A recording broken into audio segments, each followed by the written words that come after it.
नमस्कार। मैं हूं संजीव श्रीवास्तव। आप देख रहे हैं 4 PM news network. Rahul Gandhi को लेकर भाजपा नेताओं के हिंसक और घृणित बयानों के बाद राजनीति उफान पर है और जो बीजेपी ने तीर चलाए थे वो कहीं उल्टे पड़ते हुए नजर आए हैं। FIR हुई है, आंदोलन चल रहा है, प्रदर्शन चल रहा है। केंद्रीय जो मंत्री हैं उनके खिलाफ भी FIR दर्ज कराने में कांग्रेस अलग अलग राज्यों में सफल हुई है और दो राज्य जम्मू कश्मीर और हरियाणा में चुनाव की प्रक्रिया चल रही है। जम्मू कश्मीर में जो कुल 90 सीटें हैं उसमें से 24 सीटों पर आज वोटिंग हुई है और वोटिंग के साथ साथ उधर हरियाणा में जो स्थितियां हैं वहां कांग्रेस ने एक और दांव अपना जो होता है मैनिफेस्टो जारी किया जाता है उसे जारी कर दिया और कई सारी घोषणाएं ऐसी की हैं कि वहां भी जो स्थितियां हैं उन स्थितियों में कहीं बढ़त और बने और ज्यादा मजबूत हो जाए, कांग्रेस ये प्रयास हुए हैं। और भारतीय जनता पार्टी खेमे में चाहे जम्मू कश्मीर हो और चाहे वो हरियाणा हो, जिस तरीके की स्थितियां बनी रही हैं वो हालात वो स्थितियां और कहीं बिगड़ती दिखती हैं। अब भारतीय जनता पार्टी का जो संकल्प पत्र है वो कल आना है और इन सब के साथ साथ जो अलग अलग कार्ड्स खेलती रही है भारतीय जनता पार्टी, खासकर हिंदू मुस्लिम कार्ड है वो अब चल नहीं पा रहा है। इन सब के बीच प्रधानमंत्री नरेंद्र मोदी और केंद्रीय गृह मंत्री अमित शाह ने एक नया जो दांव हो सकता था, खेला जा सकता था, उसे भी अब खेला है। जो वन नेशन वन इलेक्शन का जो रिपोर्ट थी पूर्व राष्ट्रपति रामनाथ कोविंद जी द्वारा प्रस्तुत, उस रिपोर्ट को मान्य करते हुए और साथ में जो ड्राफ्ट था उसे कैबिनेट ने आज अपनी मंजूरी प्रदान कर दी और यह अनाउंसमेंट भी सरकार की ओर से हुआ है कि जो लोकसभा का और जो संसद का अगला सत्र है, राज्यसभा का सत्र है, उस शीतकालीन सत्र में उस ड्राफ्ट को पेश किया जाएगा और जल्दी से जल्दी जो वन नेशन वन इलेक्शन है उसे कराने का जो उनका संकल्प रहा है। 15 अगस्त को प्रधानमंत्री नरेंद्र मोदी ने लाल किले की प्राचीर से उसका अनाउंसमेंट किया था, उस दिशा में कहीं बढ़ रहे हैं। तो जो स्थितियां हैं, चाहे वो दो राज्यों के चुनाव हो या जो बाकी रार और तकरार है, वो राहुल गांधी को लेकर जिस तरीके से बीजेपी की ओर से कार्ड्स खेले गए थे वो कार्ड्स जैसे मैंने कहा कहीं फेल हुए हैं। उधर जो अरविंद केजरीवाल दिल्ली के मुख्यमंत्री हैं उन्हें लेकर जो प्ले कर रही थी भारतीय जनता पार्टी, क्योंकि अभी जो जम्मू कश्मीर और हरियाणा के बाद चुनाव होने हैं, महाराष्ट्र में होने हैं, महाराष्ट्र के अलावा झारखंड में, और झारखंड के बाद दिल्ली है, दिल्ली के बाद कुछ समय बाद बिहार है। तो जो स्थितियां हैं, तमाम जो दांव पेच है, जो राजनीति कहीं गर्म है और जो अलग अलग कैसे बीजेपी जिस तरीके से 2024 के लोकसभा चुनाव के बाद में एक उसकी जो लोकप्रियता में कमी की बात जो बार बार सामने आती है, तो कैसे उसको पुनः हासिल किया जाए, कैसे अपने आप को जो प्रधानमंत्री नरेंद्र मोदी का जो चेहरा था, जो उनका प्रमुख कार्ड है, उसको फिर से कैसे जीवित किया जाए, वो सब की एक कोशिश और प्रयास चल रहे हैं। तो आज जो हमारी ये डिबेट है इसमें हम इन्हीं सब विषयों पर, इन्हीं सब मुद्दों पर बात करने के लिए चलेंगे खास पैनल के पास। खास पैनल मैं कहूंगा कि जोड़ा जाए, बल्कि हमारे साथ जुड़ गए हैं अलग अलग राज्यों से और सीनियर जर्नलिस्ट हैं। हमारे साथ अश्विनी कुमार साहब हैं जो जम्मू कश्मीर से आते हैं, हमारे साथ अनिल जैन साहब हैं सीनियर जर्नलिस्ट, आप दिल्ली से हैं, साथ साथ बिलाल सब्जवारी साहब राजनीतिक विश्लेषक जो दिल्ली को ही बिलोंग करते हैं, डॉक्टर उत्कर्ष सिन्हा साहब उत्तर प्रदेश से हैं, सुधांशु कुमार साहब भी हैं दिल्ली विश्वविद्यालय से आप हैं, और हरियाणा से हमारे साथ जुड़े हुए रविंद्र सिंह चौहान साहब। सबका मैं बहुत स्वागत करूंगा।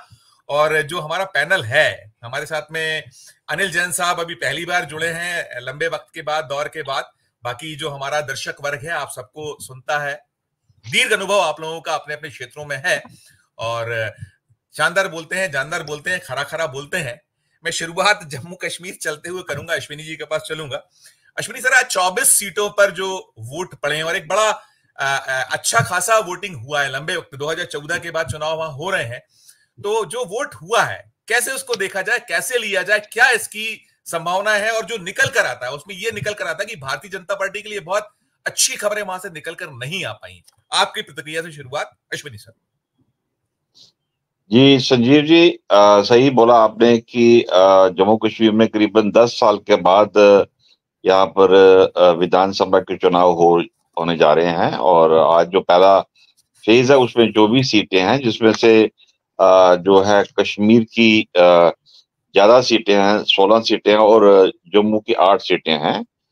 और ये जमहूरियत की जीत है और पहली दफा पहला चुनाव मैं देख रहा हूँ कि जिसमें ना तो हड़ताल है, ना बाइकआउट की कॉल है, ना बंदूक है, ना गोली है, और लोगों में काफी उत्साह है। सुबह सुबह से मैं देखे कि पोलिंग स्टेशन पर लोग जो है वो पहुंचे हुए थे कि पोलिंग स्टार्ट होने से पहले ही लोग जो है वहां पहुंचे हुए थे। अभी जो लेटेस्ट खबर जो आई है, अभी 6 बजे फाइनल राउंड आएगा, तो 5 बजे का जो राउंड है उसमें 58.19%, यानी कि करीबन 58% जो है वो वोट पोल हुआ है। और 6 बजे के बाद जब फाइनल राउंड आएगा और पूरा डाटा पहुंचेगा, तो मुझे लगता है कि 2014 के मुकाबले में जो है 2024 का जो परसेंटेज है वो ज्यादा होगी।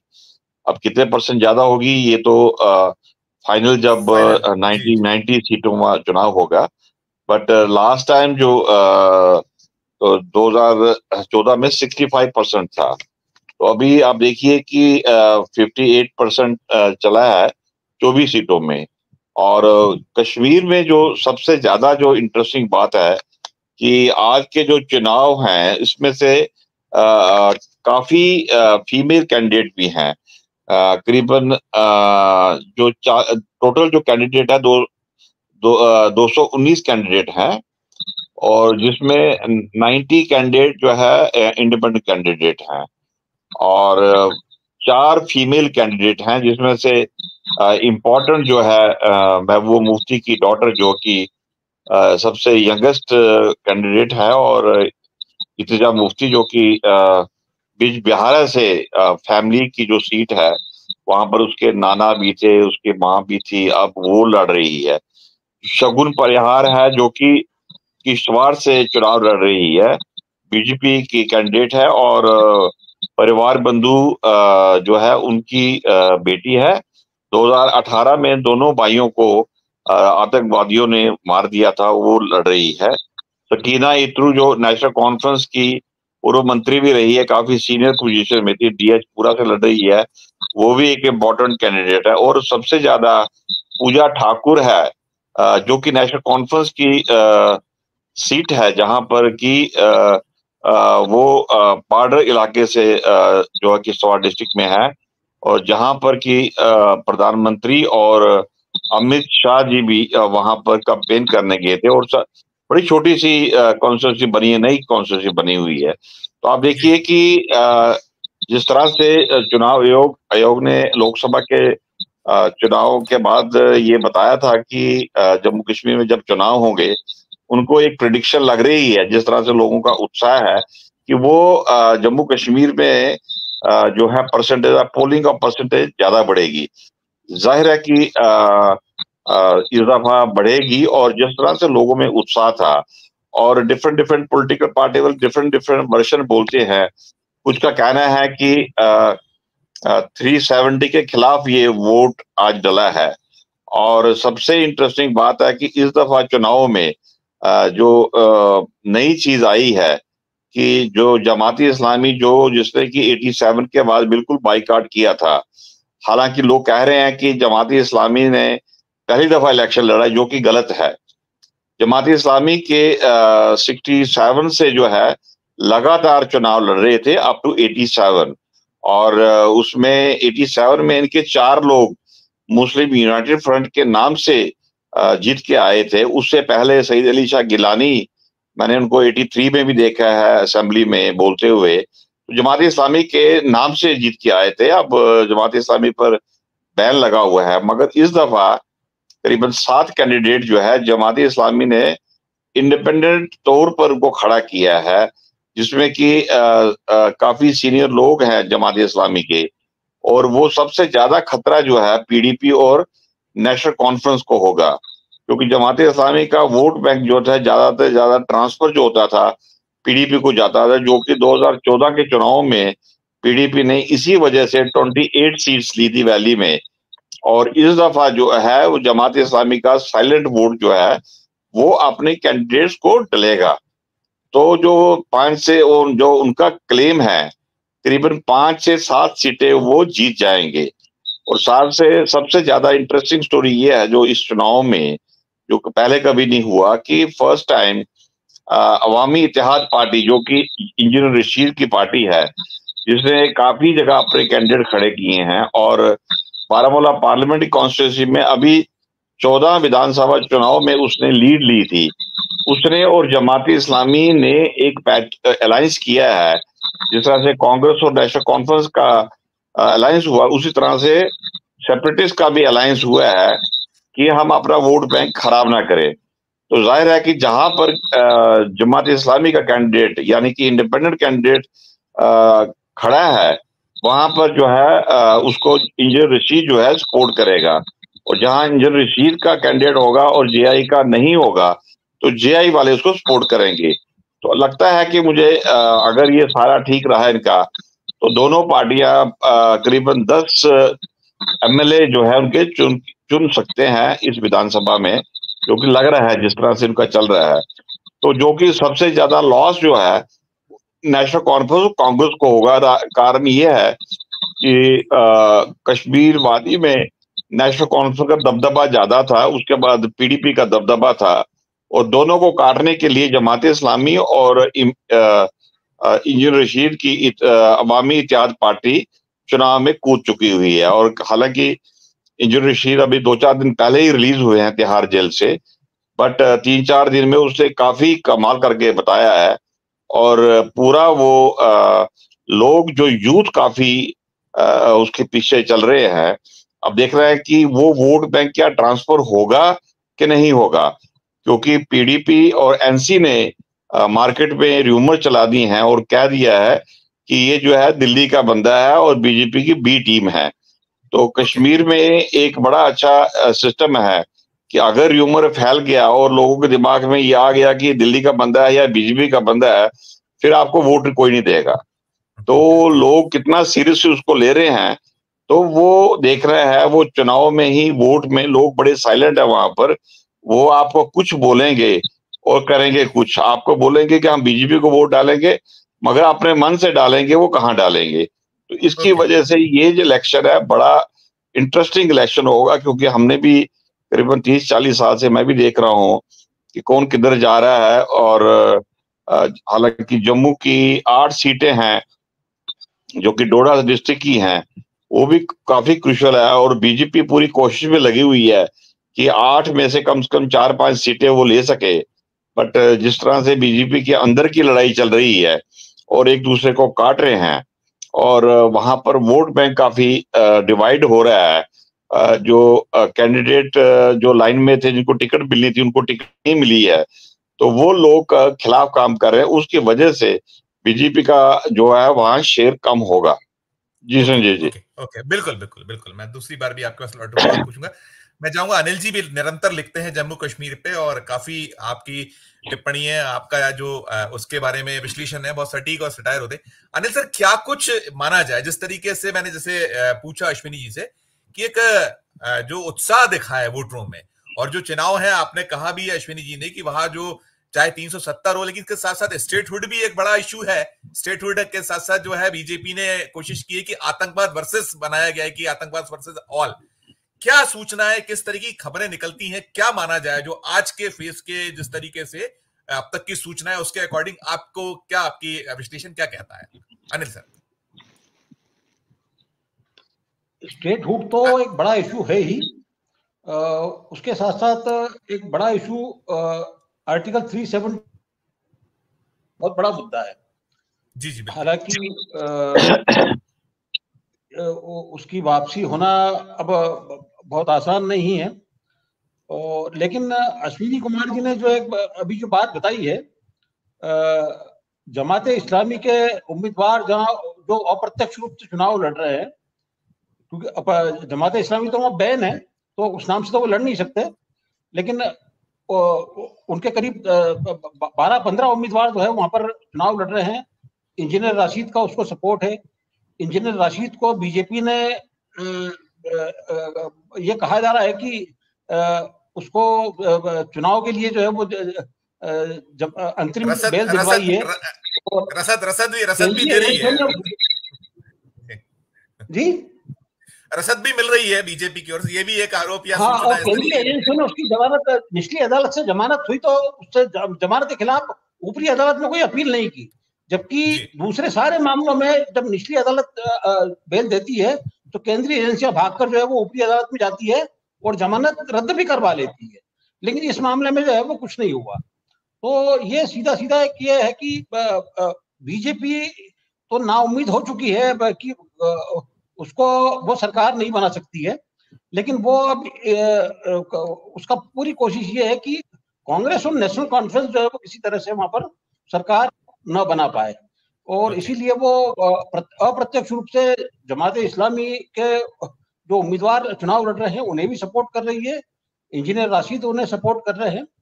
और लेकिन इसके साथ ही जो है वो भाजपा की पूरी जो राजनीति पिछले 6 साल में रही है, और खास करके आर्टिकल 370 हटने के बाद वो उससे घाटी में अलगाव की भावना जो है वो घाटी के लोगों में बढ़ी है। बीजेपी ने परिसीमन, आरक्षण और उसके बाद उपराज्य चुनी हुई सरकार के जो अधिकार होते हैं वो ज्यादातर अधिकार जो है वो उपराज्यपाल को दिए हैं। इससे लोगों में एक शक की भावना बढ़ी है और अलगाव भी बड़ा पहले से बढ़ा है, जो इस चुनाव में परिलक्षित मुझे लगता है कि होगा।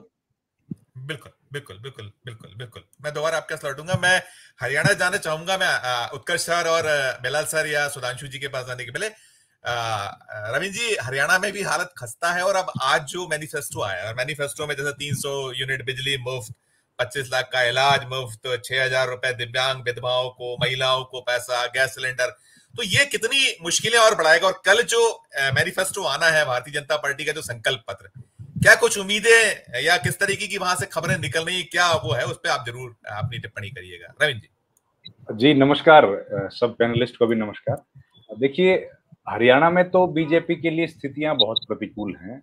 अभी टिकटों का बंटवारा हुआ, उसके बाद नामांकन वापसी के बाद अब कैंडिडेट्स जब अपने यहाँ टिकट चुनाव में वोट मांगने के लिए जा रहे हैं तो उनको तो बहुत बड़ी दिक्कतों का सामना करना पड़ रहा है। आज एक वीडियो वायरल हो रहा है जिसमें एक एमएलए, सिटिंग एमएलए गाड़ी में बैठे हैं और वो निकल रहे हैं वोट मांगने, तो लोगों ने उनको गाड़ी रोक के उनको उतारा और कहा कि ये जो गंदा पानी है इसमें से आप चल के दिखाओ, हम लोगों को पिछले 10 साल से इसी में से चलना पड़ रहा है। तो इस तरीके के हालात हैं। पहले ही एंटी इनकम्बेंसी से जूझ रहे थे और अब जिस तरह से लोग थोड़े से जागरूक हो गए हैं, वो सवाल पूछ रहे हैं, तो उससे बीजेपी की तकलीफें बहुत बढ़ गई। उसके बाद कांग्रेस पार्टी ने जो ये मैनिफेस्टो जारी किया है, इस मैनिफेस्टो में देखिए काफी लुभाने वाली चीजें तो हैं। 300 यूनिट बिजली है, 500 रुपए का सिलेंडर है और 6,000। देखिए, वृद्धावस्था पेंशन जो है वो हरियाणा में एक बड़ा मुद्दा हमेशा से रही है, क्योंकि हरियाणा अकेला ऐसा स्टेट है जिसने सबसे पहले ये स्टार्ट किया था और वो आज बढ़ते बढ़ते 3,000 रुपए हो गई है। जो भी वृद्ध है उसको 3,000 रुपए 60 साल से ऊपर उसको मिलता है। अब बीजेपी कांग्रेस ने ऐलान किया है कि सीधा 6,000 रुपया दे दिया जाएगा। अब देखिए, 6,000 रुपए अगर एक बुजुर्ग दंपत्ति है 60 साल से ऊपर, तो गांव में 6,000 रुपया तो 12,000 ठीक है, मतलब ठीक है, बहुत मस्ती से जीवन तो नहीं चलेगा, लेकिन 12,000 रुपए सम्मानजनक एक पैसा हो जाता है। तो वो एक बड़ा चुनावी मुद्दा है। और इसके अलावा बेरोजगारी एक बहुत बड़ा मुद्दा हरियाणा में है, तो उस मुद्दे को भी बीजेपी कांग्रेस पार्टी कहीं ना कहीं टैकल करने की कोशिश कर रही है। 2 लाख नौकरियां, तो एक कांग्रेस पार्टी को पहले ही बहुत पॉजिटिव वेव मिल रही थी लोगों की तरफ से, काफी अच्छा माहौल कांग्रेस के लिए है। जितने भी सर्वेज आए हैं उनमें कांग्रेस बहुत अच्छा प्रदर्शन कर रही है। सट्टा बाजार में भी कांग्रेस का बहुत अच्छा माहौल है। ऐसे में इस तरह का मैनिफेस्टो आना कांग्रेस की संभावनाओं को और बूस्ट करता है, उनमें कहीं ना कहीं और इजाफा करता है। और कांग्रेस पार्टी के जो कैंडिडेट्स हैं वो कई कैंडिडेट्स ऐसे हैं जो पॉपुलर नहीं है और कई ऐसे उम्मीदवार भी हैं जिनको लोग जानते नहीं हैं, लेकिन जनता उनके पीछे दौड़ रही है। जनता उनको वोट डालने के लिए, अपने घर में बुलाने के लिए लोग उनके पीछे पीछे भाग रहे हैं, क्योंकि इतना ज्यादा वेव इस वक्त ग्राउंड पर दिख रहा है। और खासतौर पर जो देहात का इलाका है, ग्रामीण इलाका जो है, वहां पर कांग्रेस पार्टी का बहुत वेव है। और हम लोग इस पर कई बार चर्चा भी कर चुके हैं संजीव सर की, इसके पीछे 10 साल कांग्रेस पार्टी ने विपक्ष के तौर पर कोई बहुत शानदार भूमिका ली हो ऐसा नहीं है, लेकिन एंटी इनकम्बेंसी इतनी ज्यादा हो गई एक तो। दूसरा रीजन ये है कि जो तीसरा फ्रंट था हरियाणा में, जेजेपी आईएनएलडी, वो बहुत कमजोर हो गई और उनका सारा वोट बैंक जो कि देहात इलाके में था, वो सारा वोट बैंक शिफ्ट कर गया है कांग्रेस पार्टी की तरफ। और बीजेपी जो एंटी इनकम्बेंसी को फेस कर रही है, उनके जो एमएलए थे उनका अपने में व्यक्तिगत तौर पर बड़ा विरोध है, काम के मामले में किया नहीं, छोटे छोटे ऐसे ढेर सारे मुद्दे हैं जनता के पास गिनाने के लिए। अब बीजेपी के पास मैनिफेस्टो में तो कुछ नहीं है, मैनिफेस्टो के बाहर है बस। बीजेपी के पास एक हथियार बचा है कि अगर समाज को दोबारा से जाति के आधार पर डिवाइड करने में कामयाब होगी तो सम्मानजनक वोट पा सकती है, नहीं तो बीजेपी के पास अब मैनिफेस्टो में तो कुछ बचा नहीं। प्रधानमंत्री आए थे रैली करने के लिए 14 तारीख को, बिल्कुल बिल्कुल, और वो रैली में कितने लोग थे सर? वो देखा ही था हमने, 5-6 हाँ, उसकी फोटो वायरल हो रही है। उसके बाद सारे बीजेपी नेताओं की क्लास लगी कि भैया छोड़ो, प्रधानमंत्री की रैलियां सफल बना लो, नहीं तो हम लोग दिल्ली जाने लायक ना रहेंगे।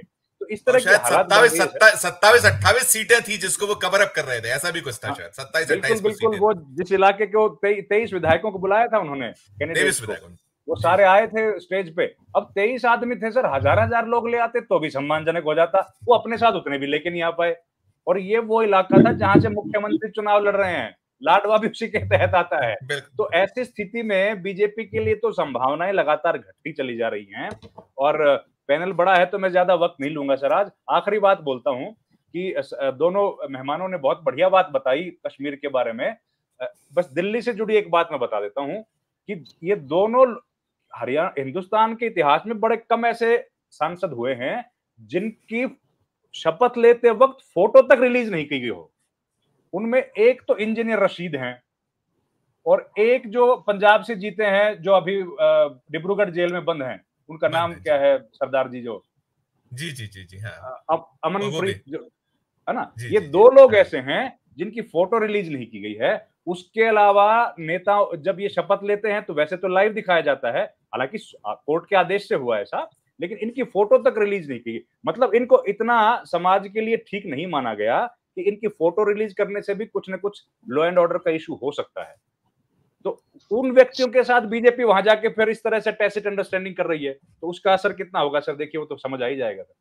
जी बिल्कुल आपने अच्छी, मैंने इसीलिए पहले कहा कश्मीर और हरियाणा। मैं डॉक्टर उत्कर्ष सिन्हा साहब के पास जाऊंगा। उत्कर्ष सर, जो हम बात सारी की सारी हो रही है कि कैसे बीजेपी अपने हित के लिए कहीं भी जाती है, और अभी जो गेम उसकी तरफ से हो रहे हैं या जो कार्ड्स वो फेंकती है वो कार्ड्स कट रहे हैं या नहीं चल पा रहे हैं।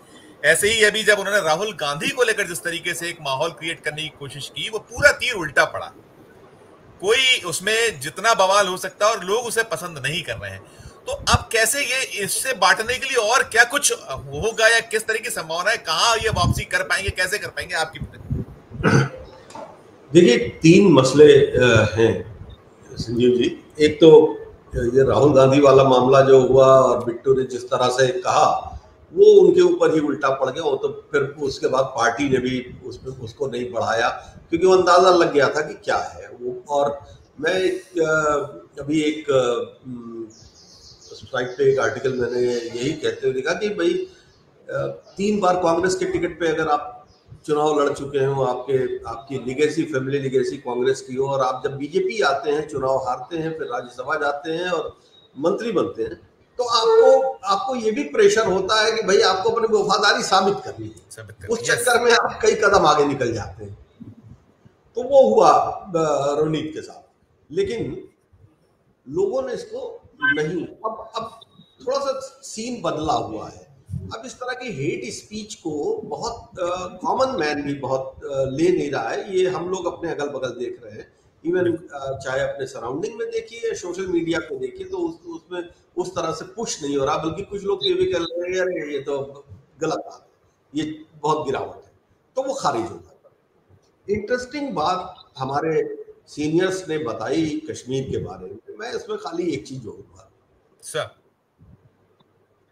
कश्मीर में जब पिछली बार जम्मू कश्मीर में बीजेपी ने सरकार बनाई थी, राम माधव वहां के इंचार्ज थे जी। राम माधव ने बतौर इंचार्ज महबूबा मुफ्ती के साथ अलायंस किया था सरकार बनाने के लिए।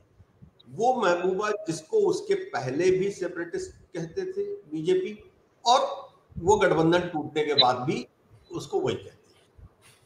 लेकिन राम माधव के बाद असम में गए और उसके बाद फिर वापस वो आरएसएस में भेज दिए गए। अब आरएसएस से उनकी वापसी हुई कश्मीर के इलेक्शन डिक्लेयर होने के बाद, और फिर वो कश्मीर के इंचार्ज बने।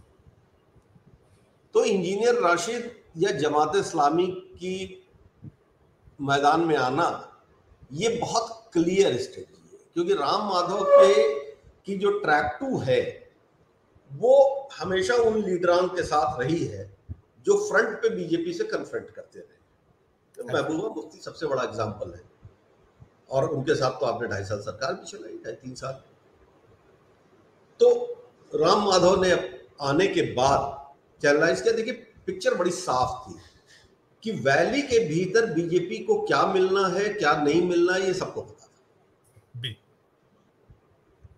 अब वहां पे जो आ रही थी, जो इनपुट्स आ रहे थे, हम लोग तो दूर बैठे, अश्विनी सर वही हैं, अनिल सर वहां को देख रहे हैं करीब से, मगर हम लोग तो वहां से आने वाली खबरों या एक दो जो मित्र हैं उनसे बात करने के बाद तो वो ये लग रहा था कि वैली के भीतर लगभग 42 से 45% वोट जो है वो कांग्रेस की तरफ, कांग्रेस और नेशनल फ्रंट, नेशनल कॉन्फ्रेंस के अलायंस की तरफ जा रहे हैं।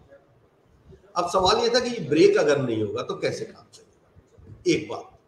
दूसरी बात, जम्मू के भीतर पिछले 6 महीने में जिस तरह से टेररिस्ट अटैक हुए या जम्मू के भीतर का जो हाल है, बीजेपी के लिए क्या उतना बड़ा सपोर्ट अभी बचा हुआ है, वही जो हमेशा से जम्मू उसको करता रहा है?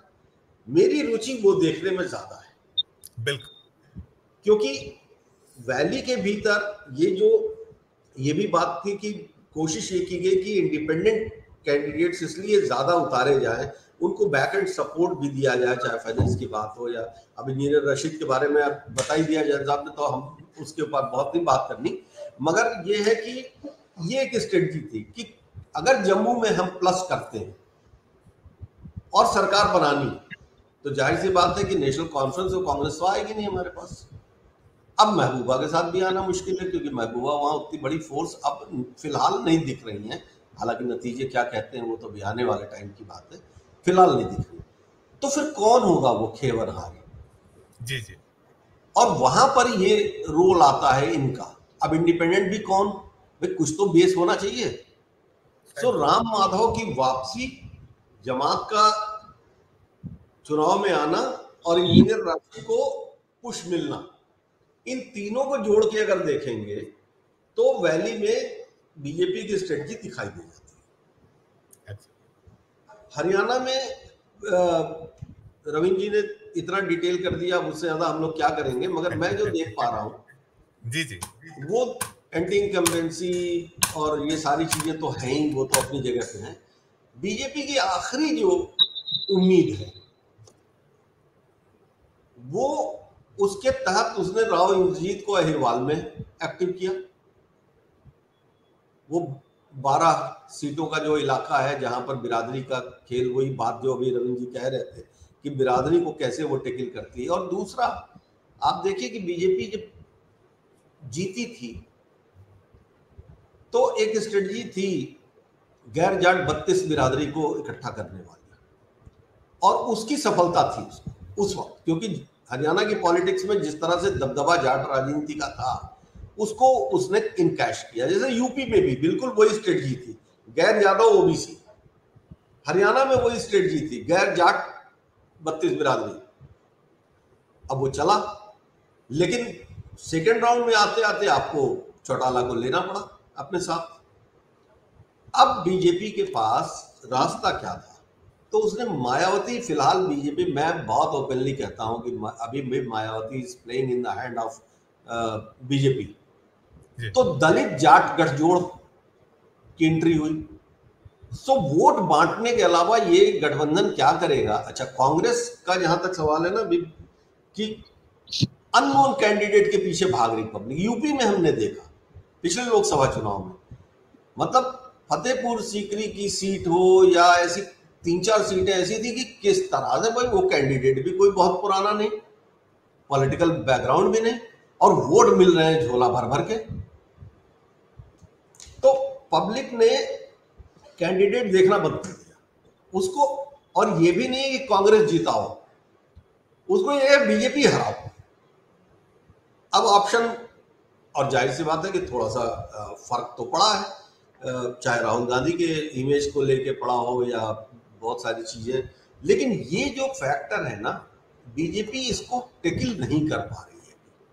और बीजेपी जब तक इसको टैकल नहीं करेगी, और टैकल करे कैसे भाई, सब तो आप ही के पास है, डबल इंजन। आप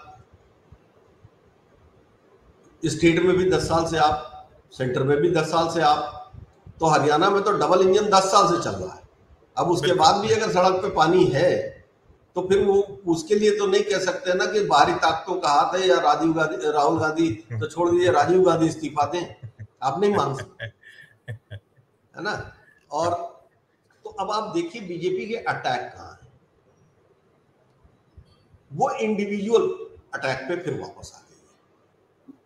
प्रधानमंत्री भी अपने भाषण में क्या कह रहे हैं, विकास की बातें, और ऐसा भी नहीं कि बीजेपी ने वो नहीं किया है, बहुत सारा ये पैसा देने वाला जो सिस्टम चला या राशन तक गया, अब तो वो भी एग्जॉस्ट हो गया है ना। बिल्कुल बिल्कुल बिल्कुल बिल्कुल। अब आप क्या करेंगे, तो ये कहानी जो बन रही है वो कुल मिला के मैं समराइज कर छोड़ता हूं कि मुझे ये देखना है कि जो बात अश्विनी सर कह रहे थे कि इंजीनियर राशिद और जमात इस्लामी अगर 10 सीटें ले रहे हैं तो पोस्ट पोल क्या करेंगे ये। दूसरा, जम्मू डिवीजन के भीतर बीजेपी क्या उतनी ही स्ट्रांग बनी हुई है जितनी थी, खासतौर पे कश्मीरी पंडितों के जो रिहेबिलिटेशन एरियाज हैं उसको लेके, या जो भाई कश्मीरी पंडित तो इतना बड़ा हॉट केक था कि सिनेमा तक बना के और पार्टी ने अपने खर्चे से दिखाना शुरू कर दिया, तो वो इशू कहाँ है। तो हम लोग बाहर बैठे, बहुत दूर बैठे हैं, मगर निगाहें इन पॉइंट्स के ऊपर है। निश्चित निश्चित निश्चित, बिल्कुल बिल्कुल, आप ठीक कह रहे हैं कि भारतीय जनता पार्टी जो कार्ड्स खेलती है वो अब चल नहीं पा रहे हैं और संभल भी नहीं पा रहा है। बिलाल सर, मैं डॉक्टर साहब आपके पास आऊं, सुधांशु जी, इसके लिए बिलाल सर से टिप्पणी लूंगा।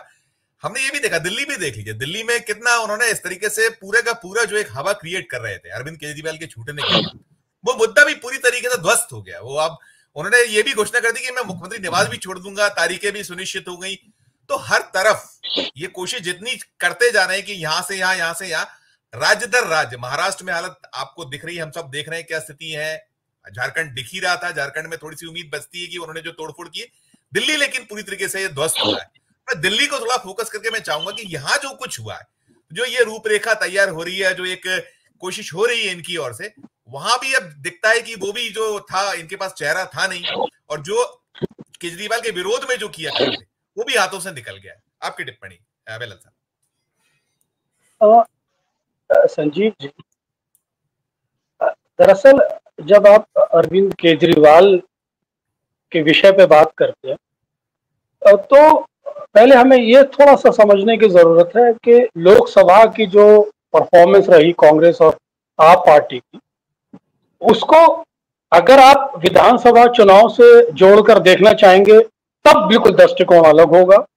और अगर आप चाहते हैं कि लोकसभा का नैरेटिव और विधानसभा का नैरेटिव एक अलग अलग चीज है, तो तब नैरेटिव अलग होता है और उसकी एक अलग सोचने की डायरेक्शन है। बिलाल सर, तो बिलाल सर माफी चाहूंगा, 24 के बाद थोड़ा सीन बदल रहा है, देश में बदल रहा है। जो लोकसभा में देख रहे हैं आप, प्रधानमंत्री जी की सभाएं देखिए, भी जो हरियाणा बताया, हरियाणा में क्या तरीके से उन्होंने जो भले ही कांग्रेस के लोगों को आगे करके और जीती हुई सीटें, लेकिन उनकी रैली, उनकी सभाएं और भी जगह हम देख रहे हैं। अब वो जो उनका जादू था, करिश्मा था, कम हुआ है, खत्म सा हो रहा है, या बहुत उसमें डेंट्स लगे हैं।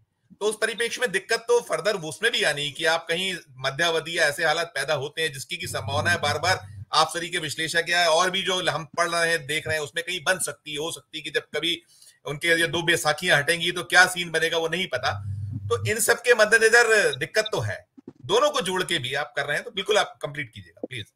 हाँ, देखिए संजीव जी, मैं दरअसल दिल्ली के विधानसभा चुनाव को मैं दोनों ही दृष्टिकोण रखना चाहता हूं, इसीलिए मैंने आपसे कहा था कि ये दोनों दृष्टिकोण जनता के सामने आने चाहिए।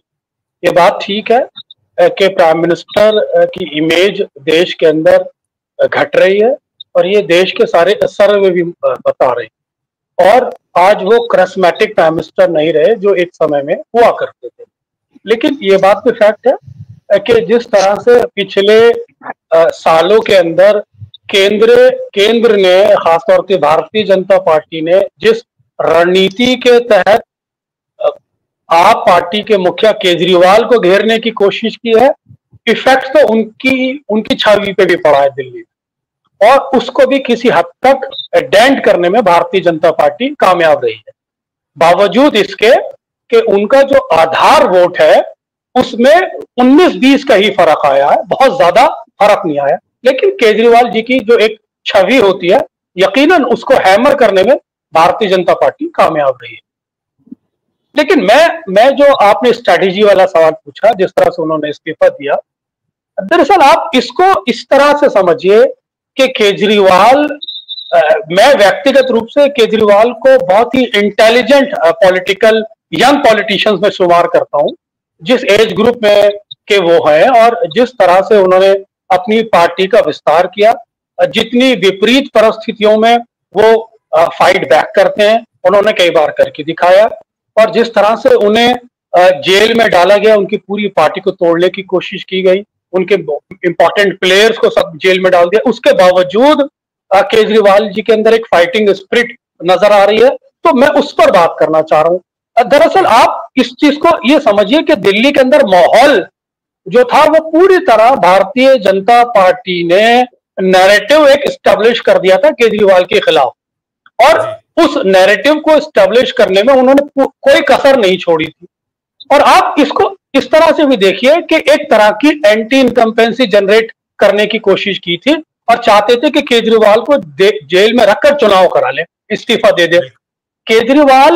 केजरीवाल की जो स्ट्रैटेजी है वो कहीं ना कहीं भारतीय जनता पार्टी की स्ट्रैटेजी से ही उन्होंने अपनी स्ट्रैटेजी को ट्रेस किया है। मैं उसको बताता हूं कैसे ट्रेस किया है। देखिए, आप गुजरात के मुख्यमंत्री को उदाहरण देख लीजिए कि जब जब वहां एंटी इनकम्बेंसी होती है तो भारतीय जनता पार्टी मुख्यमंत्री बदल देती है, और जब मुख्यमंत्री बदलती है तो एंटी इनकम्बेंसी उस मुख्यमंत्री के साथ रवाना हो जाती है। उत्तराखंड में देख लीजिए, गोवा में देख लीजिए, मध्य प्रदेश में देख लीजिए, सब जगह उनकी स्ट्रैटेजी का ये स्टाइल है। तो जब केजरीवाल जी ने ये महसूस कर लिया कि अब नैरेटिव मेरे खिलाफ एज मुख्यमंत्री बन गया है, तो उन्होंने इस्तीफा दे दिया। तो बीजेपी की स्ट्रैटेजी से ही ट्रेस करते हुए उन्होंने अपनी स्ट्रैटेजी को आगे बढ़ाया और जो एक भाव भर के आया था उसकी हवा निकाल दी। केजरीवाल के खिलाफ जो एक नैरेटिव स्टैब्लिश किया था उसकी हवा निकाल दी और अपने सेकंड प्लेयर को बढ़ा दिया, जिसे महिला कार्ड कहते हैं। तो सीधा सीधा महिलाओं पर तो एक प्रभाव आई आतिशी का, और फिर महिला पर अगर आप अटैक करते तो फिर केजरीवाल के साथ भी ये एडवांटेज है कि भारतीय जनता पार्टी महिलाओं का सम्मान नहीं करती, महिलाओं पर किस तरह के आरोप लगाती है, महिलाओं को किस तरह से घेरने की कोशिश करती है। साथ ही साथ दिल्ली के अंदर केजरीवाल जो खुद अपना आप एक नैरेटिव है, इधर एंटी केजरीवाल और प्रो केजरीवाल। तो केजरीवाल अब फाइट बैक कर रहे हैं उस एंटी इनकम्पेंसी को डिफ्यूज करके, जो भारतीय जनता पार्टी ने उनके खिलाफ एक पूरा गुबार पैदा किया था, उसमें उन्होंने इस्तीफा देके उसकी हवा निकाल दी, कि ये फूंक निकाल दी। तो ये स्ट्रैटेजी केजरीवाल ने भारतीय जनता पार्टी की स्ट्रैटेजी से ही ट्रेस किया, और मेरे को लगता है अब वो इस स्ट्रैटेजी के साथ कंफर्टेबल पोजीशन में है भारतीय जनता पार्टी से फाइट बैक करने के लिए। एक तो ये आपके सवाल का ये बात हो गई। दूसरा सवाल मेरे जहन में आ रहा था कि मैं पैनलिस्ट से, दो हमारे मौजूद है रेस्पेक्टेड पैनलिस्ट, मैं चाहता हूं कि हरियाणा के अंदर जो कांग्रेस के अंदर इंटरनल इनफाइटिंग है, मुख्यमंत्री को लेके जो इनफाइटिंग है वो, और फिर दूसरा जम्मू कश्मीर से रिलेटेड मेरे माइंड में एक सवाल आया जब बार बार इंजीनियर रशीद की बात आ रही थी। तो वास्तव में तो इंजीनियर रशीद तो भारतीय जनता पार्टी के बी टीम अब कहला रहे हैं, लेकिन वास्तव में तो लॉन्ग टर्म में गुलाम नबी आजाद को उन्होंने डिजाइन किया था वहां पर एक अपनी टीम बनाकर। तो आज गुलाम नबी आजाद उनकी सेकंड टीम कैसे हो गए बीजेपी की, और इंजीनियर रशीद ए टीम कैसे हो गए? मैं इस पर थोड़ा अपने पैनलिस्ट से चाहूंगा। अश्विनी जी, बहुत छोटी सी टिप्पणी करेंगे क्योंकि मैं डॉक्टर साहब के पास जाऊंगा, सुधांशु जी के पास। आप बिलाल जी ने जो सवाल उठाया उस पर मैं चाहूंगा कि आप जरूर एक अपनी कमेंट दें, क्या आप इस पे कहिएगा अश्विनी जी? छोटी सी जी, जैसे बिलाल जी पूछ रहे हैं कि गुलाम नबी आजाद ने कांग्रेस छोड़ के और उसके बाद वो जम्मू कश्मीर भेजे गए, और जिस तरह से उनको पद्मश्री दिया गया और जिस तरह से राज्यसभा में प्रधानमंत्री रोए, गुलाम नबी आजाद भी रोए, तो एक जाहिर हो गया था कि कांग्रेस पार्टी से वो जा रहे हैं और कांग्रेस में उसकी इज्जत नहीं है, क्योंकि कांग्रेस जिस तरह से कांग्रेसी का कहना है यहाँ पर कि उनको 1-2 साल से पता लग गया था कि गुलाम नबी आजाद जो है बीजेपी के साथ एसोसिएटेड है इंटरनली, और यहाँ की इंफॉर्मेशन है वो पास कर रहे हैं। इसी कारण से उसको कांग्रेस ने आउट कर दिया था, धीरे धीरे उसको ज्यादा घास नहीं डालते थे, और उसके बाद उन्होंने एक ग्रुप बनाया और वो कामयाब नहीं हो पाए। हालांकि हमें भी काफी दुख हुआ है। मैं उनको, आजाद साहब को बड़ा पर्सनली जानता हूँ, अच्छे दोस्त भी हैं मेरे, बट इतने साल वो कांग्रेस में रहे और लास्ट में उन्होंने कांग्रेस सारे परिवार की जो उन्होंने धज्जियां उड़ाई, वो हमें भी अच्छा नहीं लगा कि आप छोटी सी या पॉलिटिक्स के लिए। तो जो हमें पता लगा था अभी तक कि वहां पर उसको भेजा गया कि आप अपनी पार्टी बनाइए, और जो लोग उसके साथ थे जिसमें से पूर्व मुख्यमंत्री ताराचंद थे, गुलाम नबी सूरी थे। अश्विनी सर बहुत छोटा सा हाँ, उनका था कि बी कैसे होगी, वो लोग जो है उसके जो अपने बंदे थे जिन्होंने रिजाइन किया था कांग्रेस, वो भागे। जी। उसके बाद उसको कहा गया था कि तुझे पार्लियामेंट की सीट देंगे वहां से, वो भी नहीं दी। फिर उसको बोला था राज्यसभा की सीट बनाएंगे तुझे, वो भी नहीं दिया। उसके बाद वो परेशान हो गया, तो उसने एक दिन प्रेस नोट निकाला कि मैं बीमार हूँ और मैं जा रहा हूँ, अब मैं कोई इलेक्शन लड़ूंगा, और 10-15 दिन के लिए अंडरग्राउंड हो गए, और ये बोला कि मैं हेल्थ खराब है। और भी 2 दिन पहले 3 दिन पहले उन्होंने दोबारा कैंपेन शुरू कर दी है, और उन्हीं जगह पर जा रहे हैं जहां पर उनको 2-4 कैंडिडेट उनके जो जीतने के चांसेस हैं, जैसे डोडा का कैंडिडेट जीतने की चांसेस हैं, बाकी के 1-2 जगह वहीं वहीं जा रहे हैं कि कम से कम ये 3-4 लोग तो जीत जाए। अगर वो जीतेंगे तो वो उनकी एक टीम, बीजेपी की एक टीम होगी। बट उनको, उन्होंने देख लिया था कि गुलाम नबी आजाद का ज्यादा दबदबा नहीं है वहां पर, खाली वो दिल्ली में ही उनका नाम है। बट उन्होंने उसके लिए पीपल कॉन्फ्रेंस को काट के इंजीनियर रशीद को आगे कर दिया, जिस पर कि सजाद लोन भी बड़ी नाराज हैं बीजेपी के साथ कि अब सजाद लोन को काटने की कोशिश की जा रही है। इसलिए आजाद साहब काफी नाराज हैं कि जो उनको कहा गया था वो हुआ नहीं। जी ठीक, बिल्कुल। डॉक्टर साहब, सुधांशु जी, बहुत क्षमा चाहूंगा, मैं आपके आखिरी में आ पा रहा हूं, लेकिन बहुत अलग किस्म का आपसे सवाल करूंगा। जो बात चल रही है कि भारतीय जनता पार्टी में जो अंदरूनी कला है, झगड़े हैं, हम देख रहे हैं कि हिंदू मुस्लिम कार्ड्स अब नहीं चल रहे, लेकिन उत्तर प्रदेश से जो कार्ड्स हैं वो सिर्फ एक ही खेला जाता है, और उनकी वो खेल करते भी, उनका खेलना ही है, उसके अलावा वो खेल नहीं सकते। जो योगी आदित्यनाथ साहब है, यूपी के चीफ मिनिस्टर, उन्होंने आज फिर जो वहां आ गया उनकी बातचीत में, जो उनकी अदावत चल रही है लगातार, है भी, होना भी चाहिए, जो वहां इनसे समाजवादी पार्टी के सुप्रीमो से औरंगजेब की अब एंट्री वहां उन्होंने फिर कर दी। इसको कैसे देखा जाए? बीजेपी के लिए नुकसान पहुंचाने वाला ये जो खेल है, कहीं उसका हिस्सा है या क्या कुछ आपके टिप्पणी? देखिए, बीजेपी के साथ अभी जो दिक्कत आ गई है ना, उसके पास नया कहने के लिए कुछ नहीं सर। और लगभग 10 साल से जिन चीजों के लिए वो जाने जाते थे कि हर बार एक नई स्ट्रैटेजी के साथ आते हैं, और जो विपक्ष होता था वो जब तक उस स्ट्रैटेजी को डिकोड करता था तब तक वो सारी चीजें खेत निकल जाया करता था। अब हालात ये है कि सब कुछ डिकोडेड है। बीजेपी क्या करेगी, नरेंद्र मोदी जी का क्या स्टेप होगा, वो सब बहुत आसानी से एक मतलब जो पॉलिटिशियंस हैं वो तो कर ही सकते हैं, हम आप जैसे लोग भी अब धीरे धीरे आराम से डिकोड कर लेते हैं कि बीजेपी की अगली स्ट्रैटेजी क्या है।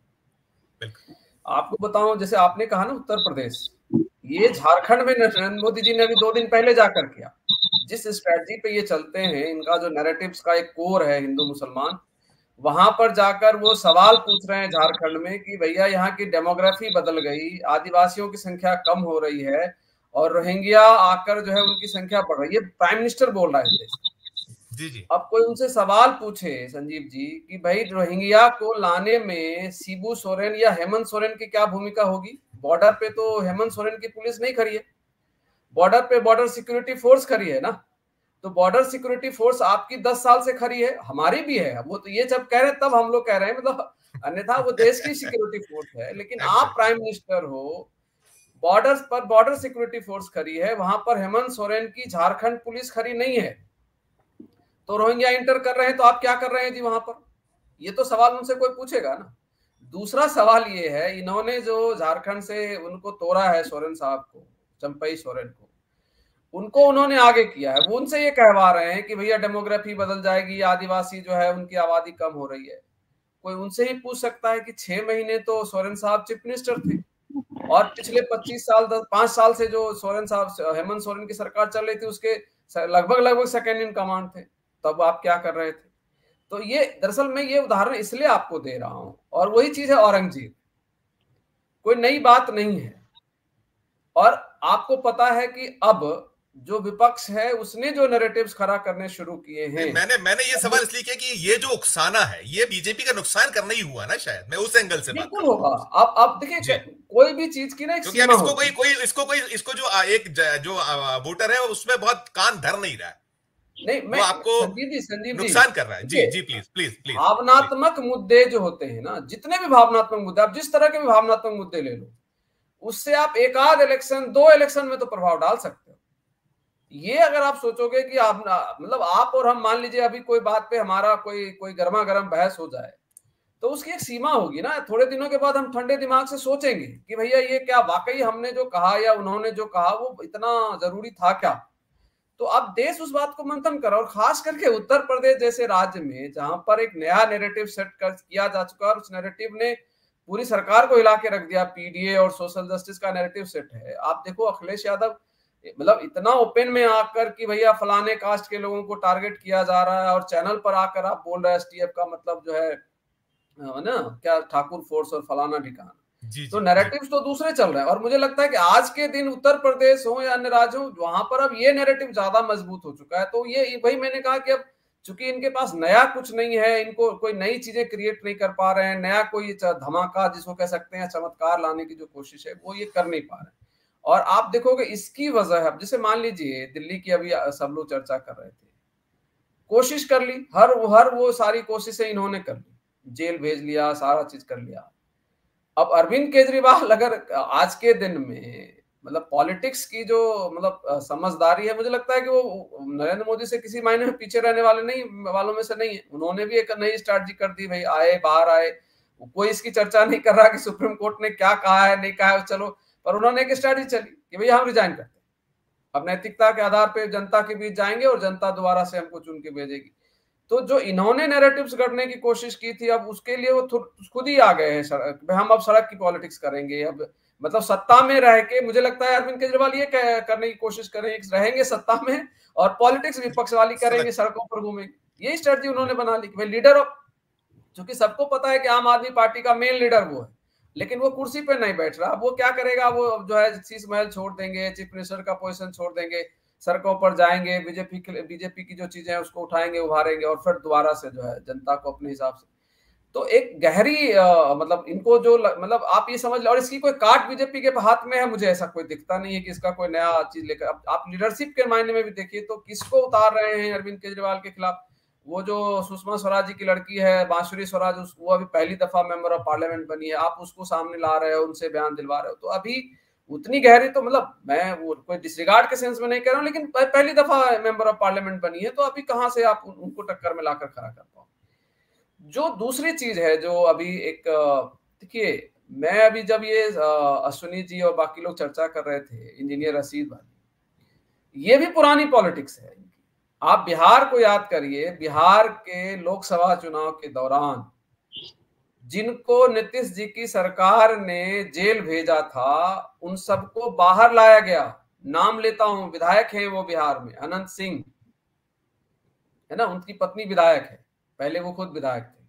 अनंत सिंह को जेल नीतीश कुमार जी ने भेजा था, किसी मतलब कोई असला और मतलब हथियार रखने के उसमें, और वो बाहर आए। उन्होंने अपने आसपास जिस क्षेत्र में वो रहते हैं, मेरी जो लोकसभा कंस्टिट्यूंसी उसी के हैं वो, उन्होंने आकर, चूंकि वहां पर से जो लालू जी ने एक मतलब एक महतो जी हैं, जो आपने अगर हम सब ने अगर खाकी मूवी देखा होगा तो उसकी जो लीड रोल में उनके उसी चरित्र को उनकी पत्नी को वहां टिकट उतारा था। तो फिर वही बाहुबल का झगड़ा था तो अनंत सिंह जी आ गए, और भी इस तरह की कई सारी चीजें बिहार के चुनाव में भी की गई। और बाद में आपको पता है अनंत सिंह जी जो है जिस हथियार रखने के जुर्म में गिरफ्तार हुए तो उससे बरी कर दिए गए। हरियाणा में चुनाव होता है, बाबा जी बाहर आ जाते हैं, बाबा जी आकर जो है, अच्छा मतलब जो व्यक्ति बलात्कार का अपराधी है उसको बड़े आराम से पैरोल मिलता है, हर बार मिलता है, हर चुनाव से पहले पैरोल मिलता है। तो ये भी कोई पुरानी स्ट्रेटजी नहीं है, ये भी मतलब नई स्ट्रेटजी नहीं है, ये भी पुरानी स्ट्रेटजी। और अब तो बहुत स्पष्ट हो गया जब उन्होंने हाथ मिलाया, और सबको पता है। आप सोचिए चुनाव के कुछ दिन पहले वो अभी तक उनका अपराध था, और चुनाव जब नजदीक आ गया तो अपराधी नहीं रहे, तब बड़े इजीली उनको, वो भी लोअर कोर्ट से आराम से बेल मिल गया। अभी कई एक साथी कह रहे थे कि उनको उसको चैलेंज करने की भी कोशिश नहीं की। ये बड़ी अद्भुत बात है भाई, एक व्यक्ति जिसके ऊपर आतंकवाद का आरोप है, और ये भारतीय जनता पार्टी जो पूरी दुनिया को राष्ट्रवादी और देशद्रोही का सर्टिफिकेट बांटते फिरती है, और बांटने के क्रम में इस लेवल तक चली जाती है जो देश के लीडर ऑफ अपोजिशन है उसको भी नहीं छोड़ती। तो अब आप देश को ही समझना है कि भाई कौन लोग हैं जो आतंकवाद के साथ खड़े, कैसे वो रिहा हो गए। अभी जब उनका अगर इतना ही उनका केस हल्का था तो फिर शपथ ग्रहण समारोह के समय में उनको क्यों नहीं रिहा किया गया, उनको तब क्यों नहीं बेल मिला। अब ये कितने दिन बीते हैं उस चीज को, जून में शपथ ग्रहण हुआ है, हम सितंबर में बातें कर रहे हैं, 2-3 महीने की बात है, 2-3 महीने में उनका अपराध खत्म हो गया।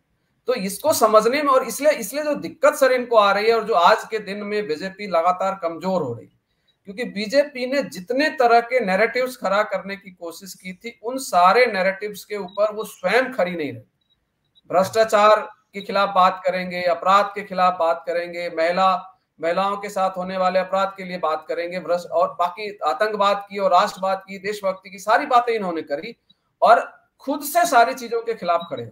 भ्रष्टाचार की बात करी, सारे भ्रष्टाचारियों को पार्टी में ले लिया। अब ये हालत है कि आतंकवादियों से भी इनको साइड, अगर हम नहीं मानते कि मतलब हमें नहीं मालूम कि राशिद जी आतंकवादी है, नहीं, हम उसके ऊपर, मेरे पास इतना नहीं है कि मैं कह दूं, लेकिन इन लोगों ने तो कहा ना, आपने कहा, और उसके बाद आप इंडायरेक्टली वो दिख रहा है कि आप कर क्या रहे हो। तो देश इतना, सुधांशु जी, वो तो जब मुझे सूट कर रहा है तो सब चीजें धुल जाती हैं, सब चीजें फिर वो एक आपकी वॉशिंग मशीन में धुल जाता है। आप कंक्लूड कीजिए, एक टिप्पणी में और लूंगा, अश्विनी सर से वापस आप तक लौटूंगा। जी देखिए संजीव जी, धुल जाता है, लेकिन इस धुलने में जनता की आंख में जो आप धूल झोंक रहे थे उसकी सीमा क्रॉस कर खत्म हो गई। जब खत्म आप क्रॉस कर गए तो जनता आपसे लगातार सवाल पूछ रही है। और आप देखोगे अभी तक तो, अभी मैं आपको मैंने जो झारखंड की चर्चा करी, हरियाणा, ये जम्मू कश्मीर और महाराष्ट्र के तो सारे सर्वे जा रहे हैं जहां पर लगभग दिख रहा है कि बीजेपी लूज करने वाली है। पिछले दिनों ये जो 2-3 घटनाएं इन्होंने करी है, उसके बाद ये कहने में आ रहा है कि झारखंड में जहां पर लग रहा था कि शायद बीजेपी लीडिंग पोजीशन पे रहेगी, अब लोग कह रहे हैं कि वहां पर भी कांटे की टक्कर वाली हालत है। ये है बिल्कुल ठीक है, बिल्कुल ठीक है। वो अपनी खुद के बुने जाल में डॉक्टर साहब उलझ रहे हैं। मैं सभी से एक सवाल करूंगा, मैं शुरुआत करूंगा अश्विनी जी से लेकर और वापस सुधांशु जी आप तक आऊंगा कि अब एक नया जो आज शिगुफा है कह लीजिए, क्योंकि जिस तरीके का बीजेपी का है कि ध्यान कैसे हटाया जाए, 1 नेशन 1 इलेक्शन, वो जो है ड्राफ्ट को कैबिनेट ने मंजूरी दे दी है, फिर इसके बाद वो जाने वाला है। उन्होंने कहा शीतकालीन सत्र में हम संसद से पारित करा लेंगे, तमाम है, और हम इस ओर जा रहे हैं। हमने देखा है कि वो जो महिलाओं को आरक्षण की बात थी वो कहां पड़ा है, कहां अटका है, कब मिलेगा, इसे कैसे देखा जाए? अश्विनी आपसे लेकर और मैं वापस सुधांशु, छोटी टिप्पणी। जी संजीव जी, अभी क्योंकि सरकार के पास कुछ मुद्दे नहीं है कि चुनाव में क्या किया जाए, तो कोई ना कोई ये एक पैकेज लेके आते हैं कि शायद लोग खुश हो जाएं इसके साथ, क्योंकि वो चाहते हैं कि कल को अगर ये बिल गिर जाता है या सेलेक्ट कमेटी को चला जाता है या स्टेट्स नहीं मानती हैं, तो उस वक्त ये कहेंगे हमने तो अटेम्प्ट किया था बट लोगों ने चलने नहीं दिया। तो उसमें ये देखना है, अब इस पर ड्राफ्ट बनेगा, अभी कैबिनेट अप्रूव किया, उसके बाद क्या होता है इसमें, क्या रूल रेगुलेशन क्या होते हैं, क्या लाइन चलती है, उसके बाद स्टेट्स मानती हैं कि नहीं मानती हैं। तो अभी जितने भी आपने देखा कि वीमेन बिल के बारे में आपने देखा, अभी हम वीमेन की बात कर रहे हैं, हर जगह बोल रहे हैं कि 33% देंगे। अभी मैंने नेशनल कॉन्फ्रेंस भी देखा, उनकी लिस्ट भी देखी है, कांग्रेस की भी देखी है, बीजेपी की देखी है, 33% कहीं भी उन्होंने नहीं दिया लोगों को। तो अभी आज आपके 200 से कैंडिडेट है और 8 की 9 कैंडिडेट खड़ी है, तो आपको कितने परसेंट बना? 4% भी नहीं बना है। तो इस तरह की जो है, क्योंकि बीजेपी के पास अभी कोई खास मुद्दे नहीं है, क्योंकि वो एक्सपोज हो चुकी है कि जो भी चलता है वो फेल हो रहा है, तो इसको लेके उन्होंने एक नया जो है ये शगुफा छोड़ा है कि मार्केट में देखते हैं कि कितना इसका रिएक्शन क्या होगा, लोग क्या बोलेंगे। और बाकी पॉलिटिकल पार्टी क्या करेगी एक मार्केट में डिस्कशन के लिए छोड़ दिया है, और आगे देखते हैं कि पार्लियामेंट में क्या होता है वो देखा जाएगा। जी बिल्कुल बिल्कुल। क्या कहिएगा अनिल सर, मैंने जो सवाल था आपकी टिप्पणी इसी पर। वन नेशन वन इलेक्शन के मामले में मेरा एक संक्षिप्त टिप्पणी यही है कि ये सरकार 10 साल से ये शगुफा 10 साल पहले छोड़ा था और 10 साल से लगातार वो समय समय पर वन नेशन वन इलेक्शन की बात कर रहे हैं, और आज जो कैबिनेट में पास किया है तो मेरा सिर्फ इतना मानना है कि ये अपने भक्तों को मूर्ख बनाने का प्रयास है और भक्तों को और मूर्खों को भक्त बनाने का प्रयास है, इससे ज्यादा कुछ नहीं है। ये कभी संभव नहीं है भारत जैसे देश। बहुत बढ़िया टिप्पणी है, बहुत बढ़िया। उत्कर्ष सर क्या कहिएगा कि भक्तों को मूर्ख और मूर्खों को भक्त बनाने का प्रयास, बहुत शानदार टिप्पणी है। यही तो भाजपा की टिप्पणी वो स्ट्रेटजी रही है हमेशा, और वही कोशिश है। देखिए अभी क्या है कि वो कैबिनेट ने क्लियर कर दिया, मगर अश्विनी वैष्णव का बयान अभी आया कि सारे राजनीतिक दलों से व्यापक विचार विमर्श करने के बाद फैसला करेंगे और 2029 तक करेंगे कि नहीं, ये भी कोई बात नहीं। जी। तो ये फिर कैबिनेट से पास होके क्या हुआ। दूसरा 80% राय आई है इसके पक्ष में, 18,000 पन्ने की रिपोर्ट है, उसमें कोई पॉलिटिकल पार्टी इन्वॉल्व नहीं है जी। तो फिर ये कौन लोग हैं? इंडस्ट्रियलिस्ट हैं इसमें, बिल्कुल है, उनका तो इंटरेस्ट होता है एक अलग, लेकिन प्रैक्टिकल प्रॉब्लम्स का सॉल्यूशन कैसे निकलेगा ये भी नहीं सोचना है। क्यों मिड टर्म इलेक्शंस का क्या होगा, सरकार गिरेगी तो उसके बाद क्या होगा, तो बहुत सारे अभी इसमें सवाल है। लेकिन बस वो जो बात है ना कि अभी चर्चा बस होती रहे वाला हिसाब है, इसलिए थ्रो कर दिया। यस सर, यस जी। रविंद्र सर क्या आपकी टिप्पणी सर? देखिए ये तो कैबिनेट ने एक चर्चा की, उसके बाद कोई नोट तो नहीं भेजा जी। अभी तो सरकार को ड्राफ्ट तैयार करना है बिल का, उसका मसौदा तैयार करना है, उसके बाद वो जो प्रारूप बनेगा वो जनता के सामने रखा जाएगा, उसके बाद उसको सदन में पेश किया जाएगा। ये तो स्टेज केवल मुद्दों को भटकाने वाली है। कैबिनेट ने मंजूरी दे दी तो उससे क्या हुआ? मतलब ड्राफ्ट, कैबिनेट ने रिपोर्ट को मंजूरी दे दी, लेकिन रिपोर्ट तो कानून नहीं है ना। कानून तो ministry of law and justice जब तैयार करेगी, उस कानून को अगर कोई मंजूरी देगा उसके बाद वो सदन में जाएगा। तो अभी केवल बहस मुबाहिस के लिए है। हरियाणा का इलेक्शन है, 3-4 जो चुनाव हैं, उस चुनाव में कुछ दिन तक बीजेपी अपने आप को रेलेवेंट मीडिया में रख ले। मुझे लगता है इससे ज्यादा इसका कोई असर होने वाला है नहीं। और स्थिति कैसी है हर स्टेट में वो तो हम सबको पता ही है। वन नेशन वन इलेक्शन जैसे अभी बोला कि अगर हंग असेंबली आएगी या सरकार मिड टर्म पोल होगा, उसमें वैसे ये तो फेडरल स्ट्रक्चर बेसिकली है, उसके ऊपर एक कुठाराघात जैसा है। जी बिल्कुल बिल्कुल। बिलाल सर क्या कहिएगा, जो हम लोग बात कर रहे हैं कि सिर्फ आप भक्तों को मूर्ख, अच्छी वो है कि भक्तों को मूर्ख और मूर्खों को भक्त बनाना है, क्या कहिए? देखिए मैं बुनियादी तौर पर इस विचार के ही खिलाफ, मैं इस विचार को मौजूदा राजनीतिक परिस्थितियों में लोकतंत्र के विरोध में खड़ा हुआ एक ऐसा विचार मानता हूं जिसे सांप्रदायिक शक्तियां बहुत ही षड्यंत्रकारी तरीके से इस लोकतंत्र पर और देश की सत्ता पे काबिज रहना चाहती है। वन नेशन वन इलेक्शन उनको ज्यादा सूट करता है जो पूरे देश के अंदर सांप्रदायिक राजनीति करके ध्रुवीकरण का माहौल बना के चुनाव कराना चाहती है और उस ध्रुवीकरण को अपने पक्ष में ले जाना चाहती है। इसलिए वन नेशन वन इलेक्शन की बात करिए जो डेमोक्रेसी और लोकतंत्र के लिए बहुत खतरनाक है। बिल्कुल बिल्कुल। डॉक्टर साहब फाइनल टिप्पणी आपकी, सुधांशु जी। नहीं, जो बिलाल जी ने कहा लगभग उसी से मेरी पूरी सहमति है। देश के अंदर सबने, अभी हमने लास्ट 10 ईयर्स में बहुत सारी चीजें देखी, और अगर वन नेशन वन इलेक्शन वाली स्थिति में देश होता तो आज क्या हालत होती उसकी सबको पता है। तो ये केवल एक पार्टी के लिए बात नहीं है। आज बीजेपी की सरकार है, बीजेपी ये शो करना चाहती। सवाल ये है आपको क्यों चाहिए वन नेशन वन इलेक्शन? क्यों हर इलेक्शन में सरपंच के चुनाव से लेकर प्रधानमंत्री के चुनाव में नरेंद्र मोदी जी को चुनाव प्रचार करने की जरूरत क्यों पड़ जाती है? क्यों जाते हैं भाई? अगर आप मत जाओ ना, आपको जरूरत ही नहीं पड़ेगी वन नेशन वन इलेक्शन। आप डॉक्टर साहब नहीं जा पाने, अब तो हो गया उनकी डिमांड खत्म। लेकिन देखिए प्रॉब्लम ये है जरूरत क्यों पड़ रही है? फेडरल स्ट्रक्चर इस देश की ताकत है। किसी कोई अगर कुछ फेडरल स्ट्रक्चर ना हो ना, और ये यहाँ पर कोई वन पार्टी, चाइना थोड़ी है कि आप एक पार्टी का बना लोगे। जितनी पार्टियां हैं वो देश के हित में है। और काशीराम जी ने कहा था मजबूत नहीं मजबूर सरकार चाहिए। जब जब सरकार मजबूर होती है तभी तभी देश का भला होता है, जनता का भला होता है। अभी अगर 240 मेंबर ऑफ पार्लियामेंट वाली सरकार है, उससे ज्यादा देश का भला हो रहा है? या जब ये 303 पे थे तो लोगों ने उनके घमंड और तानाशाही को देखा नहीं क्या?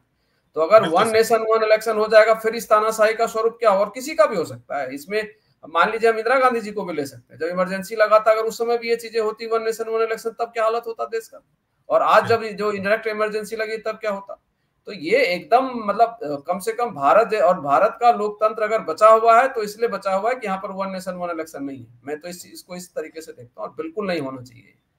बिल्कुल ठीक कह रहे हैं, बिल्कुल ठीक है। भारत इसलिए बचा है और बचा रहेगा। हमें लगता है अब देशवासी बहुत सतर्क है, सजग है, और वोटर ने तो अपना बिल्कुल दिखाना रुख शुरू कर दिया है। वो जो भ्रम थे वो दूर हो गए उसके, और वो मुगालते या जिस तरीके का एक कोशिश होती है उसमें सब में जाल में फंस नहीं रहा है, और वो अपना वर्डिक्ट बहुत एक क्लेवरली दे रहा है। एक अच्छी चर्चा, एक शानदार चर्चा के लिए डॉक्टर सुधांशु कुमार जी आपका, अनिल सर आपका, रविंद्र जी उसके पहले हमारे साथ जुड़े हुए थे अश्विनी कुमार साहब, और साथ साथ हमारे थे बिलाल जी भी थे, और बिलाल जी के अलावा थे हमारे साथ में साथी एक और।